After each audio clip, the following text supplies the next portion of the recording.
চাঁদের আলোয় সেই মেয়েটি পর্ব ২ নীরব কান্না। মেঘলার কুঁড়েঘর এখন আর নীরব নয়। প্রতিদিন কেউ না কেউ আসে, কেউ দুঃখ নিয়ে, কেউ আশার খোঁজে। মেঘলা সবার কথা শোনে, সবার পাশে দাঁড়ায়। কিন্তু সেই রাতে পূর্ণিমার আলোয় মেঘলা নিজেই ভীষণ একা অনুভব করল।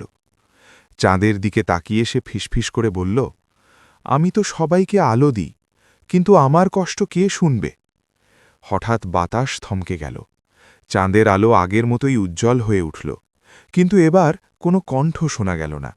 শুধু মেঘলার চোখ দিয়ে নিঃশব্দে জল গড়িয়ে পড়ল।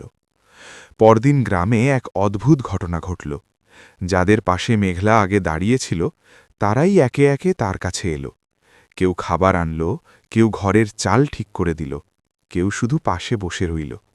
এক বৃদ্ধা মেঘলার হাত ধরে বলল, মা, আলো শুধু দেওয়া নয়, আলো ফিরেও আসে।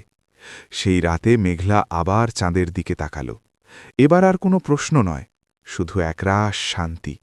সে বুঝল, যে মন দিয়ে ভালোবাসে তার কান্নাও কখনো অশোনা থাকে না।